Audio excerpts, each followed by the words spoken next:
I was at a point where I felt like I didn't know if I wanted to continue on with life or not. And so I drove to the Delaware Memorial Bridge.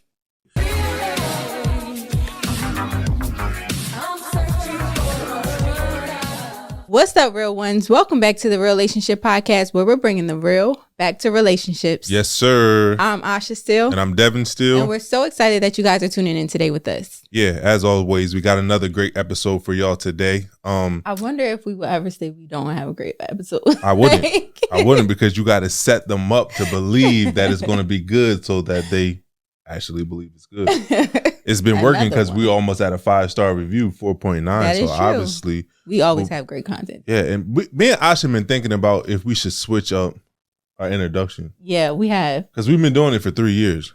Then I was listening to the Breakfast Club the other day, and DJ Envy always got the same introduction. They've been going on for more than a decade. I mean, if it's not broke, don't fix it. If it work, it work. I ain't putting extra work on it. So we're going to keep it the same. Yeah. But no, we only got one announcement today. The announcement is our webinar, October 20th. If you haven't signed up for it yet, make sure you sign up today. Mm-hmm. All you have to do is text webinar to 302-231-0338. Again, this webinar is called After I Do, Navigating the Common Challenges of Marriage. So we're basically going to outline what are the common challenges that people face in a marriage and how you can overcome it with research-based intervention. So make sure you're a part of that. We have 500 spots. We have about 90 to 100 spots left. So make sure you sign up today because the price is definitely going up later this week. Our early bird special is $75. We're giving you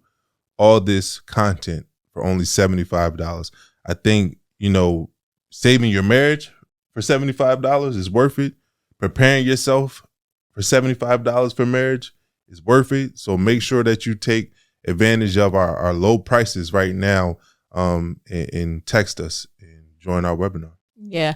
And I think not even just for couples that are married, right? Because I feel like a lot of what challenges that you face in a marriage, you face in your relationship as well. So if you're in this stage of, dating, y'all been dating for quite some time, y'all are looking to get to the next step of being engaged and being married, or if you're in your engagement phase as well, I think you can really use the resources that we provide from this webinar. So don't be discouraged if you're like, oh, we're not married yet. Like, no, I feel like in relationships, we face common challenges. And if you're ahead of the game before you get married, it's beneficial. So make sure y'all sign up for that webinar, like Devin said, because it's going to be amazing. That means single people should come too then. Hey, welcome all. Because like the challenges that you face in marriage are the same challenges that you deal with in a relationship. But when these challenges occur in a relationship, it's much easier to walk away because it's not as much on the line. Right. You know what I mean? It's not as much at stake. So when you're going into a marriage, these things, when you're trying to spend a lifetime with somebody and you keep dealing with the same challenges over and over again, it really gets exhausting. So you got to prepare yourself for this. You have to be able to see the certain challenges that may come in between till death do us part. From the moment you say I do. So this webinar is for those who really just want to prepare themselves and prepare their toolkit in order to have a long, healthy marriage. So. Yes. So moving right along, you guys, to our Keeping It Real moment. Okay, so I just want y'all to bear with me. These past couple months, your girl's been struggling, right? We talked about this several times, Keeping It Real. I'm just going to keep it real with y'all. But my due date is approaching. When's your due date? We ain't gonna give y'all that yet. Oh, okay. Okay, I'm not gonna give y'all all that right yet, but just know it's approaching, and the holiday season is approaching, and I am feeling overwhelmed, right? Because like most wives, if y'all know, we have a lot on our plate for the holiday season, right? We make a big thing, okay? We make a big deal of the holidays, from the photos to the setup, to the decor, to the layout, to the menu, to everything. And I'm feeling overwhelmed, y'all, because it's just like I have to prepare for this holiday season. I have to prepare for the baby on the way. I'm trying to not procrastinate like we have in past years, where it's like I'm like literally getting stuff together maybe a couple weeks before. Yeah. Can I ask you something? Because I don't know how, this kind of switched up mid podcast, but you've been talking this whole time like you know, I'm stressed out because I have to prepare for it. And then you hit, I'm not trying to procrastinate like we've done in the past. When did it go from I to we? Well, you know. Let me know how I got into this. Okay, because usually I plan the stuff or try to get the stuff together, and then I, throw it to you like, hey, this is what we should be doing. Yeah, you have any minute. ideas? Yeah, and then we try to just roll it on out like a few weeks before. But I'm a last minute person, so that's when I operate my best. When it's last minute, when the game's on the line. Yeah. That's when I really turn it on. You are more uncomfortable with that. Yeah, I'm not trying to be that right now. Not in this state, okay? So I'm going to need all my real ones, my mommy listeners out there. If y'all have any tips for me in this season of chaos, holiday spirit chaos. They're going to say, let Devin do it all. They probably will. Just let him figure it out. Let me know. Send me an email, DM, or whatever, or how I can just make sure that everything is just, cohesive and lovely for the holidays and to prepare me as well mentally for giving birth. I don't have to be stressed out, Like, what are all the things that you're trying to get done this holiday season? And no, I'm not about to call nobody live on the podcast, but I just want to know. You said pictures, menus, decorating. Of course, with Thanksgiving, Christmas coming up, you have family coming to town. So just trying to prepare the house for that. They not staying here.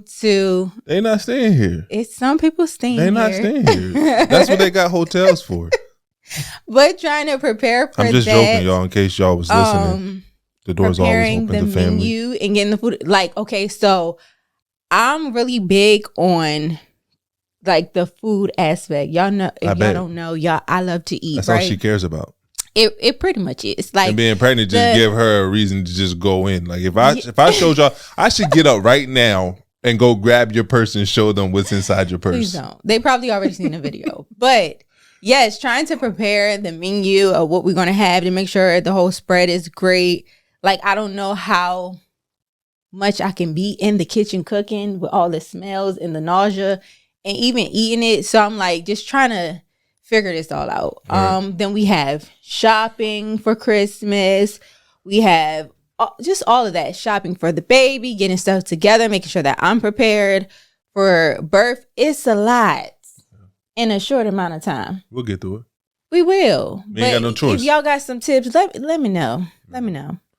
And not just throw it on my husband. They're going to, but I'm prepared for it. I'm down for whatever. Yes. So yesterday, getting into today's topic, yesterday, we posted up a video of our anniversary. Mm-hmm. And we had asked all of our real ones to drop a heart if they still believed in love. Mm-hmm. And unfortunately, we saw a lot of comments where, people said they don't believe in love anymore. And that's understandable because a lot of times as we go through life, our experiences, whether it be with our parents or whether it be past relationships, impact our romantic relationships as we get older. Mm-hmm. And a lot of people have been through some tough things in their life and they have given up on love. Right. They've given up hope that one day they may find somebody that they can spend their life with and, really experience true love. And I think sometimes it's heartbreaking to see. It's sad to see that because a lot of them were young women who said that I don't think a lot of men will come out and be honest that they've given up on love too, but it happens both ways. Oh, well, you gonna share your part, right? No. But no, it's sad to see because I think that everybody should be able to experience that true love. And one person actually said to us that they hope one day they find a love like ours. And I had to be real with her. Like, we found each other, but we had to create the love. Right. Like we had to be intentional about building up that emotional and physical intimacy and that trust in our relationship. Like this was something that was created. And I wanted to say that to her because I think sometimes that we live in a fairy tale where we feel like love just happens. That one day we run across Prince Charming or God places somebody in our lives and it's just like, this is the one, when it's really not like that. That you find somebody that you're interested in, that you have a lot in common with, and you're like, okay, this is somebody I can see a future with. So let's now be intentional about building up the things that are so critical for the success of a relationship, building up the emotional intimacy, like I said earlier, physical intimacy, trust, communication. Like all of that is a choice to actually put effort into in order to create the type of love that you want. So I think that the moment we are able to separate fantasy and Disney stories from real life, that more people will be able to find love because they realize it's something in their control. Right. Like it's not somebody that just placing somebody in your life and says live happily ever after, but it's a choice that you make. And when we get back to reality, I think more people can find partners that they can spend the rest of their life with. So we definitely want to use this episode to touch on, not giving up on love. Yeah. And so a huge portion of this episode will be me discussing my similar story, previous love story, or however you want to call it, to other women that we have seen, like you said, in the comments and in our messages that was just sharing how they experienced heartbreak and where they're at right now, why they feel like they won't find love again in a sense, and just giving hope in a sense that you can find love. Now, I'm going to need y'all to bear with me, okay? Because this is a very, I want to say, not so much uncomfortable, but it's a very touchy topic. Yeah. I'm not necessarily as open as one may think, with us being on a podcast and sharing so much of our life. But I like to keep some things that are very personal to me, kind of sacred and just within me, and the people who are closest to me. But we felt like it was very important. And even before we came across or had the comments from yesterday, we had discussed me sharing this story several times. Yeah. And I was kind of hesitant. Like, I understand the importance of sharing it because I always get so many messages from women sharing their, experience with heartbreak and love and where they're at and how they can overcome. And I always had a urge to share, but it's like I said, it's a very sensitive topic. It's very uncomfortable kind of to talk about, but we just felt like it was necessary just to be vulnerable, to be honest, to be real, which we're always trying to, constantly push out there. So that is where we at. So if y'all watching, y'all see a little bit of awkwardness, or if y'all hear and you like, girl, like, we going to try to bear all, but bear with me. Okay. Yeah. Before we get into details, I do have a question for you. Because I know me and you, we talked about talking about this on previous episodes, and you was like that I'm not ready to do that. And I always respect it because this is not about ratings. This is not about growing our podcast as quickly as possible, but it's about creating a safe space where me and you can both bring our authentic selves. And there's sometimes where there's going to be topics that we're not comfortable with, and we don't pressure each other to come out and talk about it. Like, we allow each other to basically have our space and be able to deal and heal with whatever we're dealing with before we share it on our platform. So my question for you is, what do you think has held you back from sharing this story? To be honest, I feel like a portion of it probably is the embarrassment of even allowing myself to be in the place that I was in previously, to even allow myself to get there, which I know it was a lot of factors that contribute to me being in that space. And I know, like, from even reading the messages and everything, that so many people go through similar, situations. But it was just for me mentally, like, okay, of knowing who I am and knowing how I looked at myself, how I portrayed myself, how I defined myself to be in that space, it was a sense of embarrassment. So I think that was the biggest thing, because it was like, I felt kind of ashamed that I allowed myself to get in that space. Got you. Well, I'm glad that you were able to get to this place now. Like I said, before we even hit record on this button, I'm going to be here to support you. You know what I mean? If we record this podcast and it's something where you just like, yo, I'm not ready to share that part, I'm going to do my thing and edit it and cut it out. Goodness. But I'm here to support you, like I said. And because I know I've always told you before that you are going to make this podcast go. You know what I mean? Like, people don't want to hear from me. I talk enough. You know what I mean? They do. Nah, but I think that your story is so powerful. And I'll always tell you that. Like, there's something inside you that I see that the world hasn't had a chance to see yet. Mm-hmm. You know what I mean?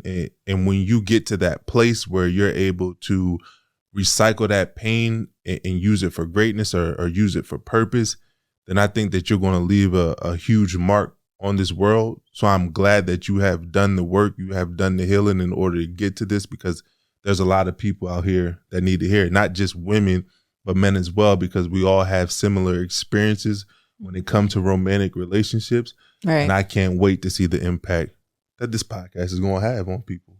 So without further ado, let's get into it.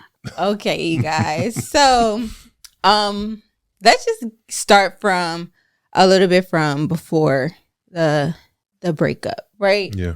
I feel like with most people, when you're going through life and you're trying to find love or hoping love finds you, a lot of times we come from a place of other people's experience where it's a certain level of trauma or toxicity that we identify love as, unfortunately, for a lot of people. And I was one of those people. We talked about it on previous podcasts as well, where it was, I didn't really see a healthy image of love growing up, right? My parents were together, but they ended up getting divorced. And even when they were together, it was toxic. A lot of the relationships, most of the relationships that I seen around me growing up in my family friends, all of that, it was just not healthy relationships, right? And so I had this idea in my head, one, that I didn't necessarily take relationships serious. Like we talked about before, I didn't really put too much thought into marriage because it was just like I seen individuals who were married and it wasn't a happy marriage, right? It wasn't a loving marriage. And so I just was going through life like, okay, if I date, I date. It is what it is. But in the notion of me, in the back of my mind, I knew that for some reason, or I identified dating and love and relationships with a negative outlook of it, right? And so as I got older, started to date, that carried along with me from my childhood. Throughout high school, you know, I had little boyfriends here and there. But y'all little boys. Yes, because we was little. It was like little puppy love. It was nothing too serious. But my first adult relationship, that's where we're going to start from, of me being 18, my adult, right? I'm 18, but technically we still kids in a sense. We still trying to figure life out. So I thought I was, grown, right? I was out of high school, going into the real world, experiencing life, living my life, trying to figure myself out. You couldn't tell me nothing, right? I'm like, I'm not a kid no more. I'm grown. What you talking about? Like, I'm going to do my life, live my life how I want to live it, right? And so upon entering this phase of my life of me thinking, I'm ready to take on the world, I met a guy, right? We met at a nightclub, which perfect place to meet people. Right, okay. And well, we met at a nightclub, so I take that back. It's a thing. Take that sarcasm back. It was back. a thing. But no, clearly it was like, I guess like an underage type of nightclub type of thing. It wasn't really like a club because I was only 18. And no, I ain't had no fake ID for y'all thinking, oh, you was still out here being grown. Right. No. But we met there. And I didn't necessarily take it like it was going to be something serious, like I said, because I had this idea in my head that, dating is what it is. Right. Like, so at the time I was going to school in Philadelphia and I met the guy in Philadelphia. And so I'm just living this life, which I thought it just seemed like TV in a sense, right? I felt like I was grown. I was living, up there, like pretty much on my own. I was going to school. I was hanging out with friends, going places, mingling, all the things that I wasn't doing in high school, right? So I was just living this life that I thought, oh, wow, like this is what it's all about. Yeah. And so me and this guy, we started getting serious. We started talking over the course of a couple months. And it started to get like really serious fast. in a sense. To me, looking back now, I feel like it was the fact that it was so different. It wasn't normal, right? Because like I said, I was out of the house. I was doing things. We were going places. Normally, when you're in a relationship and you're in high school, like, y'all not really going nowhere. You going to the movies or something. Right. Y'all may meet up outside and sit on the step. Yeah. And things like that. Or like meet your friends at the movies. But it wasn't like anything like that. So this is you wasn't too fast when you was young then. Because I know some people who was moving. They were moving in high school, middle school. Oh, no. We wasn't moving like that. Oh, that's good to hear. But almost broke my heart. You know what? So this was my first, in my mind, like a first real relationship, because we were going places, we were doing things outside of the norm that I hadn't done dating, right? Yeah. And so my emotions and feelings started to evolve very fast. Yeah. Unlike anything before. I felt like I had my first boyfriend maybe when I was 16 or something, but it wasn't like that. Like the emotions and feelings that I had, it was just like when we broke up, okay, I'm sad, but a week passed and I was over it. Right. So it was different. It felt really different. And we just kept talking, getting to know each other, dating. And of course, we were intimate. And so that just spiked it up even more, because now you have those emotions there. And we all know, like we spoke from before, when you have that, when you have sexual relations with someone, a lot of times, especially for females, you get even more attached, right? Because you're giving a portion of yourself to that person. And so I think that heightened it as well. So, I'm thinking everything's great. We're just living our lives, doing all of this, that, and the third, having a good time. And lo and behold, we get into our first encounter of me being cheated on, right? Before we get to that, please. Okay, let's get to something. Yeah. So y'all started meeting, you dating. He's showing you a side of life that you haven't experienced yet, right? Something different than you experienced in your high school dating, and I'm assuming something different than you witnessed when you were growing up in your own household. Right. And you're like, this feels good. Like, it's not fighting. We're not like butting heads. Like, this feels good. Mm-hmm. Did you start to feel like, all right, I really love this person. This is somebody that I can spend the rest of my life with. Did you start having those feelings before it all came crashing down? I started to feel what I believe was love. Okay. Of being in love or feeling love for someone outside of like family, right? Yeah. Because like I said, I didn't really feel like I loved any of the previous guys that I dated or boyfriends that I had to that extent. So I feel like I did feel that. The idea of this is the person that I can be with, not necessarily, because we had been dating for only a few months, not too long, before the first incident had happened. So, like I said, with the time that we were spending in the conversations and just getting to know each other and doing things, it was like, okay, yeah, I feel these emotions. I feel the love, but I wasn't looking like so far into the future. So get into the first incident. And like most times what happens, because I get so many messages about this as well, the first incident is me, checking the phone, going through the phone, looking for something that, you probably going to find. And what made you look through the phone though, if everything was good? I don't know. It was the toxicity. It was something that I was used to, right? Yeah, so, like it's going too good. Maybe something's got to be wrong. I was so, exactly. Like I was so used to from seeing all these adult relationships that it was just like, there's no way that this man ain't doing something, right? Something's about to happen. Like, and if it ain't something, I'm about to start something in a sense, because like what normal is going feels on? Good. Yeah. Right. Yeah. So it's just like, it was the toxicity and trauma that I had been used to, that if someone loves me, it has to be something else, some type of drama to it. Gotcha. And so, and like you said, I was young. So to even think like, let me go through his phone, he probably doing something. It's just like, you wouldn't think that like that at that age, but it was just, unfortunately, I feel like it was like just instilled in me that you're bound to find something. Feeling came over me and I couldn't stop myself. So I looked through his phone, and lo and behold, I had seen messages from a female and him, conversing.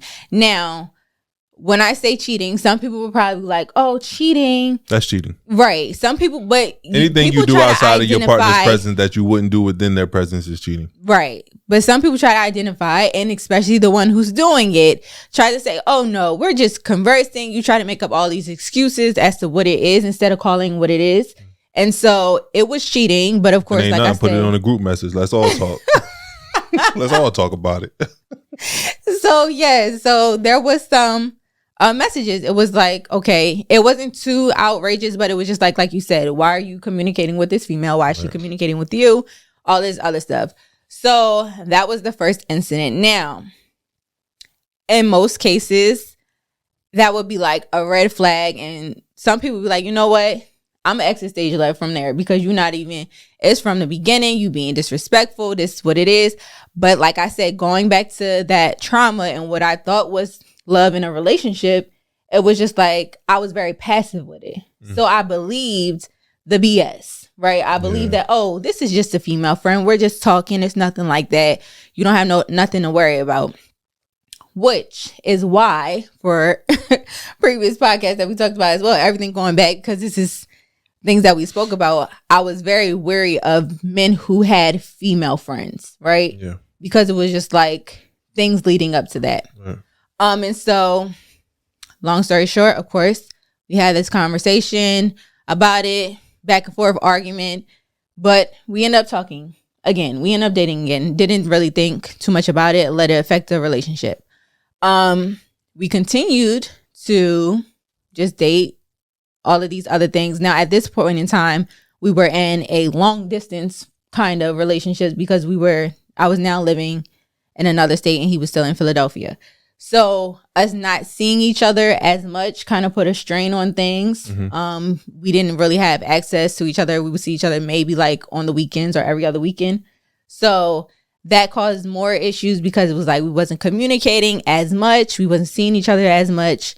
And then the next incident happens, right?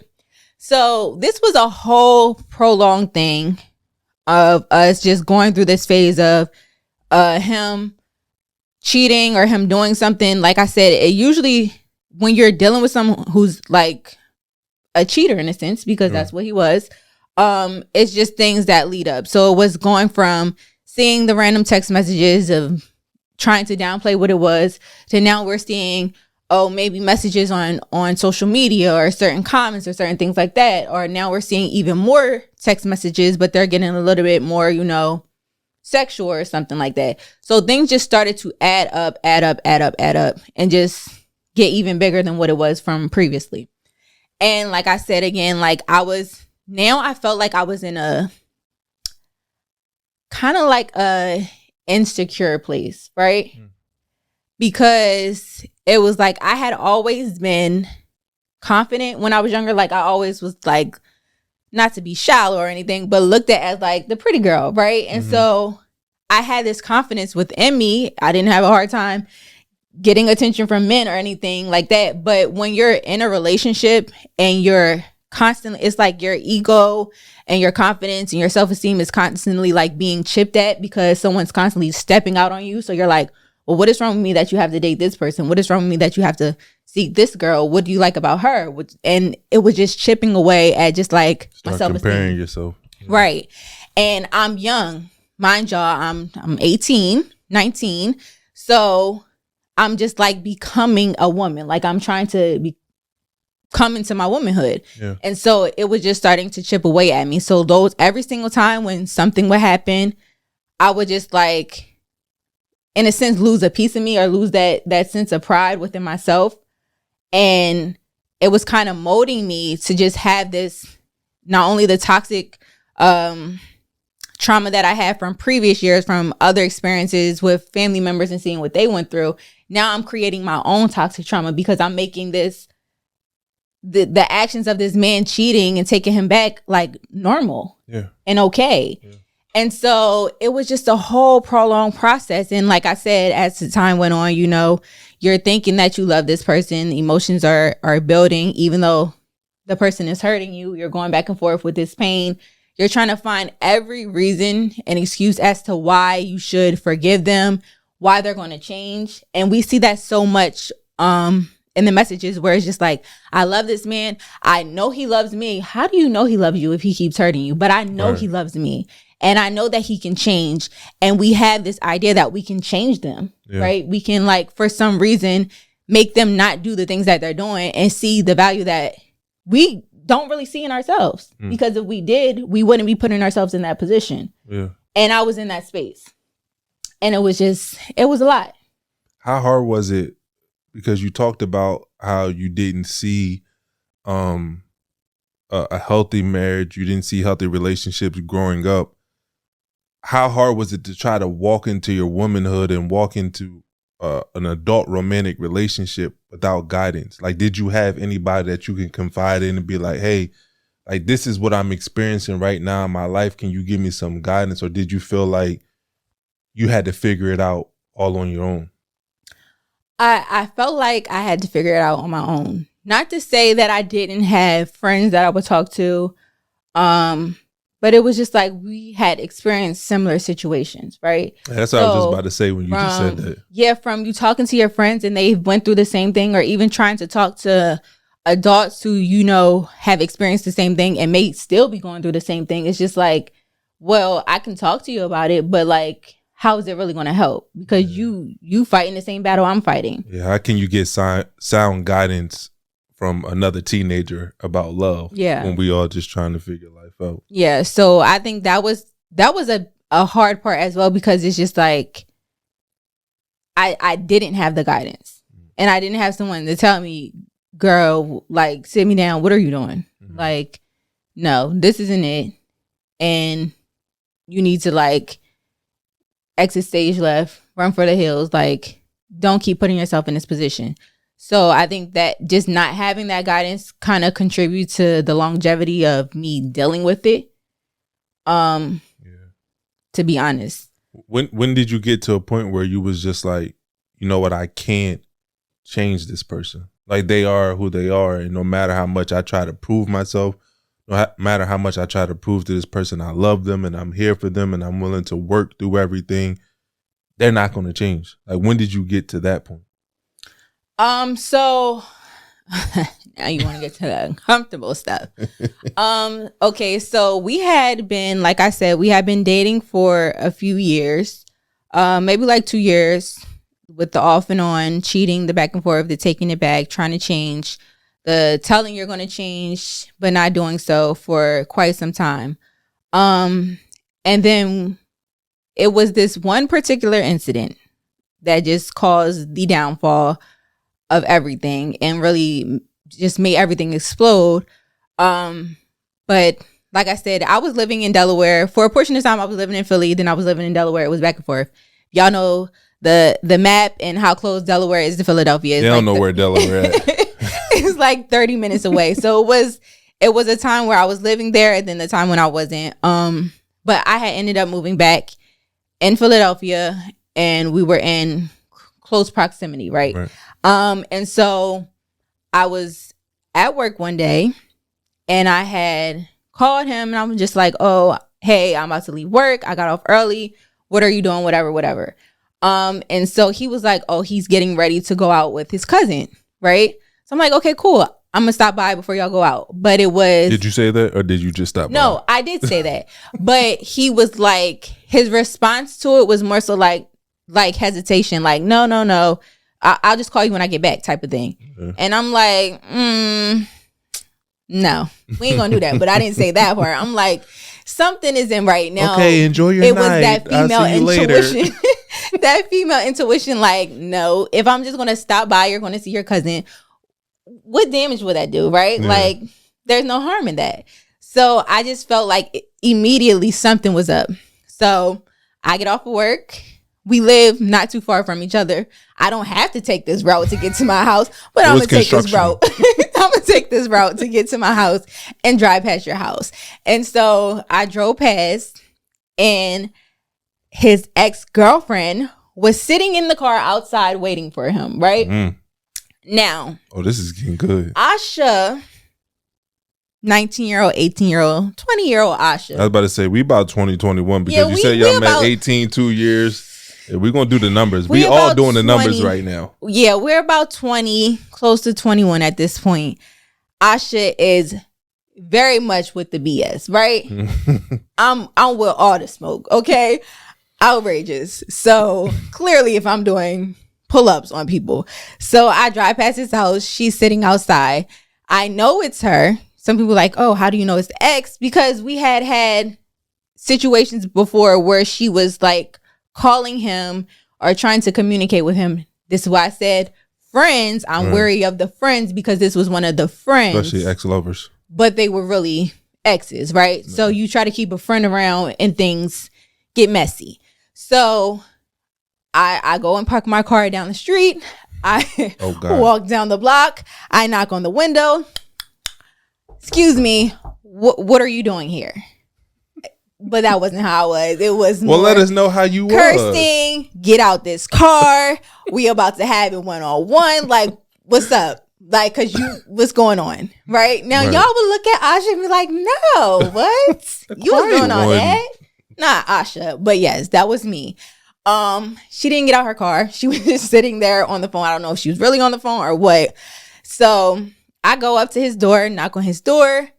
He opens the door. I'm cursing him out. Hold on. Did he know it was you when he opened the door? He did.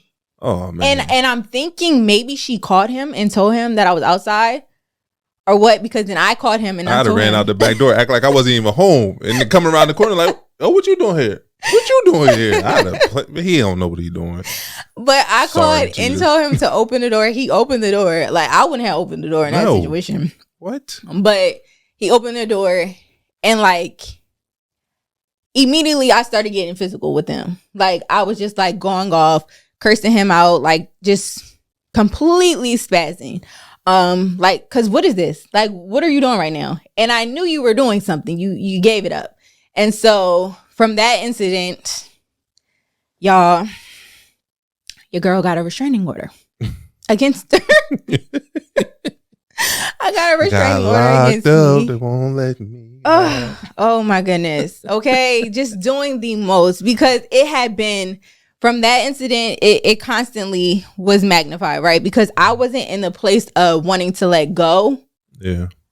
But then he was just, it was like he was holding me on by a thread, right? Yeah. So you knew that you were doing all of these things and you knew that I was vulnerable. You knew that I was in a space of really not wanting to give up on our relationship, but I was still angry about things. So you were just doing things, just not even caring. And he was very nonchalant about it, sarcastic. And it was just like, that made me even more angry. So all of that led to me we ended up going to court and everything like that. And I had a restraining order against me. Child. What was that like? Like, I can imagine that something starts off so good. This is like a Tyler Perry movie I'm listening to right now. This is definitely a script. Like, it starts off so good. You're like, man, I've never experienced something like this. Like, I don't know if it's love, but this feels good. Mm-hmm. And then to hit the valley like that, to hit like ground zero where now y'all are in court battling out, there's restraining orders, there's cheating. Like, what did that do to you? To be honest, that was the hardest.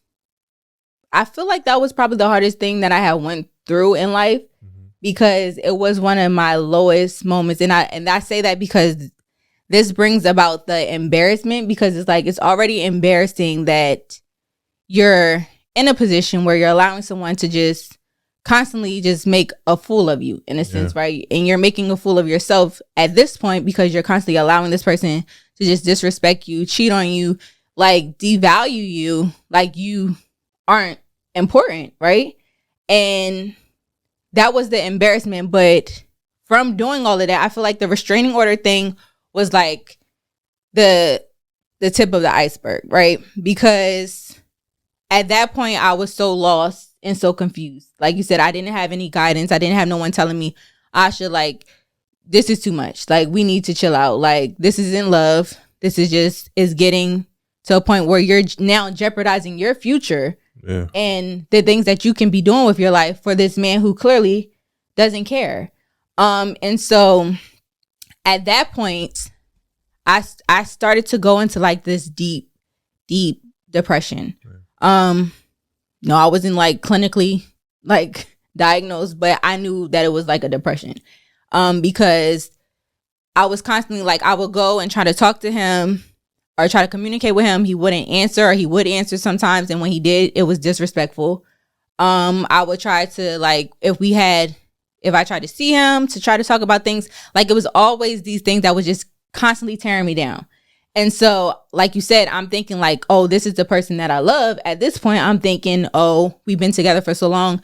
Maybe we are going to have a future. Maybe we are going to be together for life, because there was times where we did have those moments, but it was constantly overshadowed by the negativity. And so with all that in my head, I was just like, I can't do this no more. I'm not going to get emotional, y'all, but I was at a point where I felt like I didn't know if I wanted to continue on with life or not. Right. I hadn't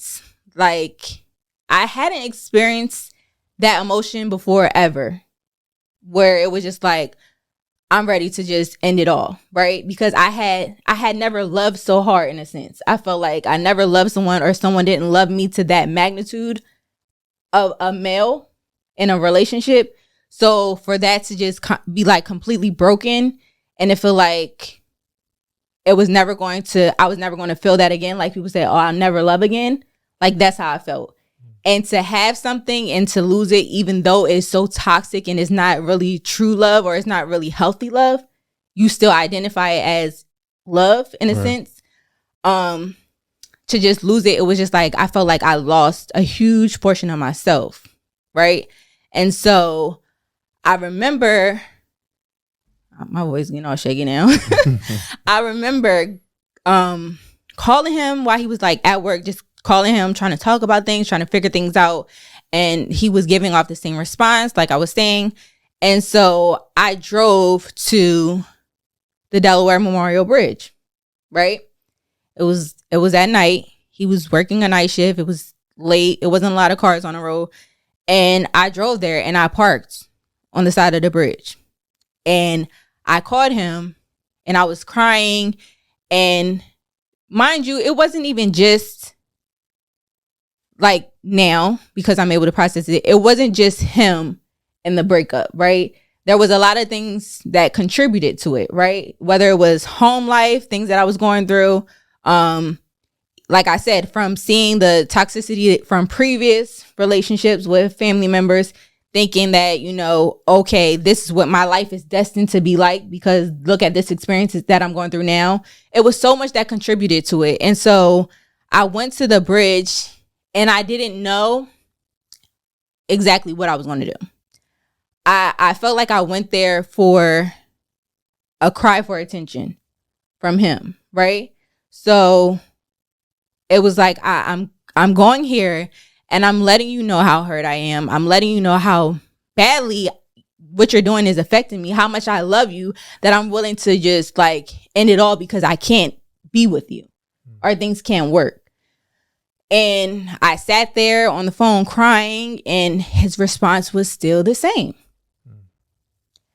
And when he hung up the phone, I contemplated why I was there. Was I there because I just wanted attention for him and I just wanted him to be my knight in shining armor and like be like, you know what, this girl loves me. She wants to be with me this bad that she's willing to, risk it all in a sense. Let me go and just talk to her or go and save her from how she feels, right? Mm-hmm. I contemplated if it was that or if it was I really didn't want to bear life anymore. And over the course of what seemed like hours, which was probably only minutes, he had called one of my family members, who then ended up calling all of my family, right? And before I could even even get to the point in my mind where it was like, I'm actually about to get out this car and do something that I will more than likely regret, it was a knock on the window and a flashlight in my face and a cop like, Asha, step out the car. You don't want to do this. And like, I just started bawling even more because it was just like, and I didn't know, my phone was ringing. So I knew my family member was calling me, but I didn't know that he had called them. It was just like, okay. So it was like in my everything. And I can remember because I had never been in that space before where it felt like I just wanted to just end it all. And it was like my stomach literally it dropped. It was in knots. And I was just like so hysterically crying because it was just like, was I really about to do this? Like, you was really about to give up on yourself and on life because of somebody else, because of love or what you think is love. And, I'm sorry. I don't want to get emotional. You got me. I'm over here fighting the tears, man. But when we first talked about, or most recently when we talked about talking about this episode or me sharing this, I thought to myself, because I had seen, and I don't know who the young people are because they're way younger than us, but it was a young lady who had took her life, right? Chicago. By, jumping off a bridge. And I don't know their whole story, so I don't know to say that it was because of the young man or if it multiple things that contribute to her being in that space. But I got it so emotional looking at that because it was like I could have been her. And had it been someone there to talk her off of the bridge, to talk her off of the ledge of jumping, had it been someone there to share their story, to say, you know what, I was at that space where I felt like I wanted to end it all and things couldn't get better, like she could have still been here. And like I said, I don't know who they are exactly, but I just knew my story resonated so much with her. And I felt so bad for her, but for the ones around her, because it was just like, there was so many people that could have helped me, right? If I had just opened up and communicated about certain things, even if they had been in the same situation where they're dealing with the same heartbreak and pain that I'm going through, they could have helped me in a sense to not get to that point of wanting to end my life, right? And let me get this together. I think that this is why, or that was why I felt like it was very important when you were talking to me about it and asking me to share. That was important for me to share this story because I know that so many women, but not even just women, men as well, resort to wanting to end things because you want to end that pain, right? So you make a temporary decision off of a permanent decision off of temporary emotions. And I know what that felt like. Even though I didn't go through with it, I know what it felt like to get to that point. And so many women and men go through that where it's just like you think, oh, I love this person so bad. I want to change this. I want things to get better. But you don't see a hope. You don't see hope for change. You don't see that, you know, it is or it isn't going to get better. You may even be broken up and you're trying to do everything to get back with that person. And that's not the person you're supposed to be with. Yeah. And you're thinking in your mind that for some reason, that's who I'm destined to be with, right? And then you make a decision that you're going to regret. And so I feel like from that point of me getting to that space and everything that followed, because, you know, of course, I met up with my family. Everybody was emotional. I ended up having to do therapy because I got, I guess, like a protocol for being in that situation. I was so young. It was like I had to do therapy. And from there, I just had to dig myself out of this hole that I had put myself in. And I say I put myself in because I allowed myself to get to this space. Yeah. And it was hard. Well, when you went to therapy, what was like the first thing that you had to change? Like, what helped you get out of that funk? Because I think a lot of times people try to take action in order to change their situation, But for you, was it changing your mindset? Was it becoming more optimistic about your future, that with effort and determination that you can change the trajectory of your life? Like, what did you have to change first in order for you to come out of that? I had to change, of course, my mindset, but I had to change my outlook on life. Because if I was going to allow another human being to determine how much my value was, or how much, like, the time I have on this earth was, that wasn't okay. Because it's just like, you look at it like, when you come into this world, it's you, right? God blesses you to be here, and you go throughout life and you go through seasons of meeting people and losing people, gaining people, and it's all experiences. But at the end of the day, when you enter and you exit, it's just you. And I can't allow for someone else to determine the value of my life or the importance of my life, even if I feel like I love them or it is supposed to be, because that's not the case. You just said that, and I hate to cut you off, but something just came over me when you said that. Like, when you allow a person to determine how much time you have on this life, and that when God blesses you to come into this world, like, we can't take it for granted. And I think that when we get to the point where we realize that God does not put us on this earth for a person, but he puts us on this earth for his purpose, we won't take our lives because somebody, another human, doesn't see our value. Because you was placed here not to find your purpose. You was placed here not to find your value, but you were already placed there because you served the purpose and his plan. Right. And the moment we give the power to another human being to determine how long we have here, we're doing something wrong. Yeah, absolutely.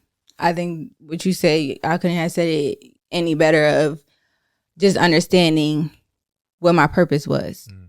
And not me understanding or trying to define it for myself, but just walking in that purpose of what God had placed over my life, right? And not allowing for someone else, or, like I said, myself, to define that. I've always had this up and down journey with my faith walk. And so that was a part of my journey where it was up.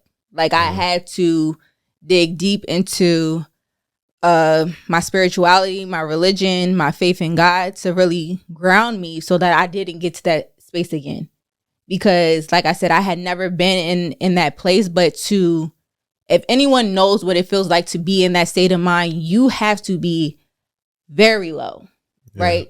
Very low. And I was very low to the point where, like I said, I had to dig myself out of that. So it was just me constantly going to God. And it wasn't easy, because after that, like I told so many people, I will literally go to sleep, wake up crying, right? Throughout the day, I would be crying. It was like tears, but it in a sense, I feel like it was washing away all the pain. Like, you see the rain and the storm when you're outside and you think, oh, it's just going to be cloudy, it's just going to be gloomy, and you feel like it's so dreary and it would never end. But once that storm washes away and the clouds part and the sky is clear and you see the rainbow, you're just like, you feel relieved, right? Like, it's a brighter day. Don't cry to give up, cry to keep going. Right.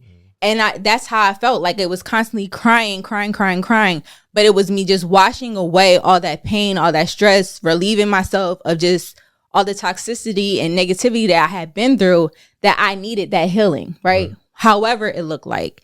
And so just me digging deeper into my faith, and my religion with God, focusing on Asha. Like, when I say I went in on my work, y'all know that was Asha, hairstylist Asha back then. My clients can tell you I was focused on work. I would be at work hours out of the day, trying to be a perfectionist, trying to just keep myself so, like, tunnel vision on something else, that I didn't get distracted with what had happened or what was going on or what I thought should be going on, that I was just focusing on me. And the same thing with like my body image, trying to do things to be healthier, going to the gym, just all of these things that I never did, right? I ain't go to the gym like that. I don't even know how I even ended up getting a membership. Like, what was a gym? I never heard of a gym. But I had went and got a membership by myself and was just like, let me do these things to better myself, to make me feel better about life, to keep me focused and grounded. So because I never wanted to get back to that space, to that place again. And even there's times where when we had our relationship and we were going through turmoil and everything that had happened, which was way harder, you know, from Leah being sick and you battling injuries, and then the things that we went through personally, I always reminded myself that I never wanted to get to that space of being that low. Like, I could never allow the circumstances in which I go through in life, the hardships, to get to the point where I want to take my life. Mm-hmm. And I think that whole process of me going through that healing journey really made me a lot stronger. Yeah. Because it was just like, now I understand my value. I understand who I am as a woman. I understand what I have to offer. A man, not even just a man, I understand what I have to offer in life. Yeah. Right? And I think that was, of course, you guys see us here, and me in a marriage, happily in a marriage, with a beautiful family. And it's just like, I didn't see that. I never in a million years seen that from the place where I was at to even my healing journey, that this would happen. Mm-hmm. And it would happen in such a short period of time from where I was. But I just think that that's just a testament of God, because it's just like, we have, for some reason, set out to just think that if things aren't going our way, or if the plan isn't going how we planned, that it's just completely doomed and that it can't get better. But to see how God worked in my life, to see how he changed things so drastically and fast because I started doing the work, it was just like, oh, okay. I'm getting chills. But to see how he changed my life from that space, because I actually started to put my faith and trust in him and not in myself or not in another person, like where I'm at today it's a blessing. Yeah. And like I said, it's a testament to how amazing God is, because had I not made that shift, had I went ahead and did something that I will regret, I wouldn't be sitting here today. And so I just want all the people that's listening to this to understand that if you are going through that experience in life where you feel like, you know, you can't love again, all the comments that we've seen where you don't believe in love and you don't think that you can ever love again, let this be a testament that you can and you will love again. But you have to open yourself up to that love, to receive that love, and to do the work so that you can identify what that proper love is. I mean, it's such a powerful episode. There's so many things that I want to ask you, because even talking on here, you find out things that we haven't talked about. Mm-hmm. I think, you know, we'll have a deeper discussion off camera, because I don't think that everything is for everybody. Mm-hmm. But there is one last question I want to ask you. Not even ask you. But I think so many times in life, we thank everybody else for the impact that they had in our lives. Mm-hmm. And we never really take the chance to thank ourselves. So I don't know if this is a question or a statement, but you now, wife of 6 years, business owner, mom, knowing what you've been able to accomplish in your life right now, what would you go back and say to that Asha that was sitting in the car in the bridge? If you had to thank her, like, what would you say to her for not giving up? Well, you know what's so powerful about you asking that? I have not too long ago, I had found a picture of myself when I was younger, right? Mm-hmm. And I placed it on a shelf in my closet where I'm get ready every day so I can see, so that I can constantly remind myself of that little girl and where I'm at now. Because throughout my life, from childhood to being a teenager to adulthood, I have experienced a lot of trauma, a lot of pain, a lot of heartbreak, but a lot of joy as well, right? And from that space, I always wanted to just be like, no matter what I'm going through today, tomorrow, the season that I'm in, just see the journey that I've had over the years and the growth that I had over these years. So I constantly remind myself when I'm looking at that picture, and I say all the time that I'm proud of you, right? And Jesus. Okay, why are you trying to make me emotional? But no, I would definitely say that I'm proud of her. Even in those moments of just wanting to give up, even in those moments of just being in that space of feeling ashamed, feeling worthless in a sense, it's like, I'm proud of you because you have overcome, and you were overcoming so much that you were up against, that you didn't ask to be up against. You didn't ask to deal with. You didn't ask for the cards that you was dealt. But you stood up tall, and you constantly fought your way through things. And even in that moment where it was just like you had that breaking point, you didn't allow yourself to just be defined or determined by that. You didn't allow that hole that you fell in to keep you there. You climbed out of that. And I'm proud of myself for every obstacle that I went through, every success that I've experienced, every failure I experienced, because it's made me the woman that I am today. And I'm nowhere near the woman that I want to be or where I will be before it's all said and done.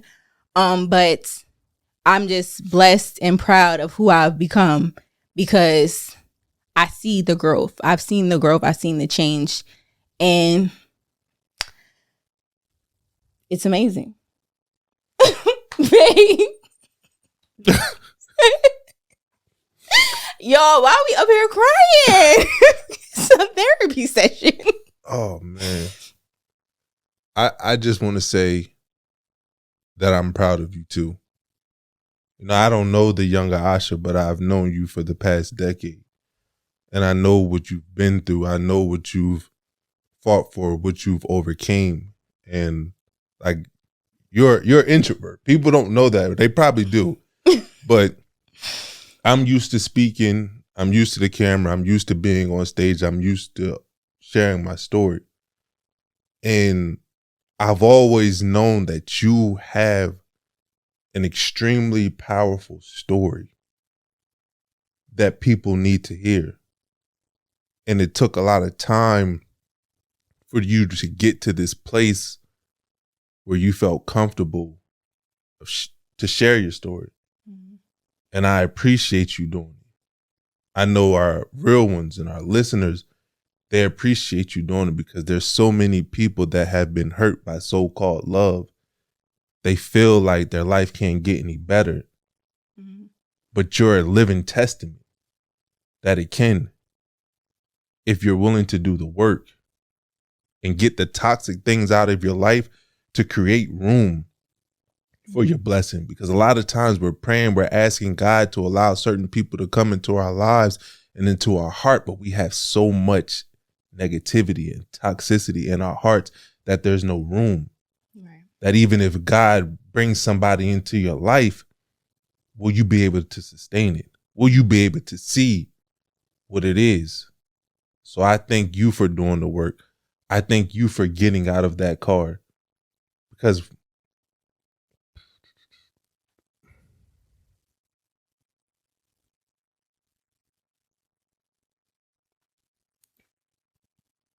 I don't even want to say another word, because I know when I say a word. Yo, we in here crying. Oh my goodness. I see what we got now.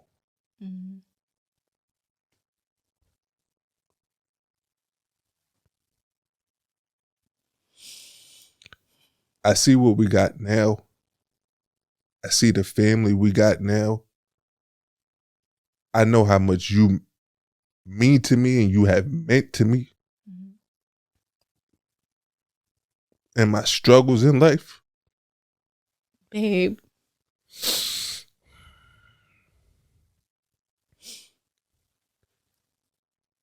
And if you would have went through with that day on the bridge, I don't know if I would still be here, because when Leah was going through what she was going through, there were so many times you stopped me from doing stupid stuff. You was the only person with me every single day when it felt like my world was falling apart. And I know if I did not have you, I wouldn't be in the position that I'm in now. I wouldn't have the family I have now. So I thank you for not giving up on yourself. Mm-hmm. Because we need you. We love you. And I'm going to take care of everything for the holidays. I'm going to cook. I'm going to decorate. Whatever you need me to do, oh my goodness, let me know. And I'm going to do it. But all seriousness, like I appreciate you so much. So much. And I'm glad that now people are able to see the real you and what you've been able to overcome. Because when they say we want to love like yours, it's like, are you willing to go through those dark times? Yeah. Because this didn't just happen out of nowhere. Yeah. A lot of times we want people's lives, the good part of their lives, but we don't know the struggles they've been through. Mm-hmm. So now people know the real struggle, and they know that with their faith, with work, with effort and determination and a positive outlook on their lives, they can have the love that they think we have. Yeah. Oh, yes, y'all. Before we close, I just wanted to just leave y'all with the biggest takeaway for me from this podcast, from life in general, from my experiences. Of course, this is just what I shared today, a portion of my story, of the things that I've gone through. But I feel like a lot of times it comes from the heartbreak that kind of like breaks us, right? That love or that void of love that breaks us. And it could be from a relationship. It could be from a family, friend. It could be from any type of relationship, right? It doesn't have to be from an intimate relationship. But I just want to really stress the importance of doing the work. When you are in that place of just feeling like, you know, you can't love again, or you won't love again, or you won't find love, there's so much internal work, so many other factors that contribute to that emotion of feeling that way that you have to fix and work through before you can even open yourself up to be vulnerable for love and to properly receive love. And I didn't know that. So if I can say anything, it would be to just do the work, unpack all the baggage that you have gone through in life, whether it was from your childhood and you think that it no longer affects you, it does if you haven't worked through it. So do the work to make sure that when you do get to that space of finding that right person and them finding you, or y'all just happening to connect, that you're in a better space that you were in, not for them, but for you. And I think that you'll be all right, but just make sure that you know that there are brighter days and there's hope, and that the most important love, it may sound cliche, but that most important love is self-love. There's no one else that will love you to that magnitude that you need to be loved besides yourself. So when you fill yourself up with all the love that you need, everything else is just a bonus. So make sure you constantly work on that, because that's what's going to hold you in the long run. That's it. There's nothing else to say. Well, you guys, we hope you enjoyed this episode. We know it's deep. We didn't expect to get this vulnerable and crying, but you know, it's real. And like we said, it's real raw and it's real emotions. And we know that from the messages and everything we received that a lot of people go through similar experiences as well. So we hope that y'all receive this. We hope that we're able to help you if you're going through this right now. And until next time, you guys, keep it real. Yes, sir.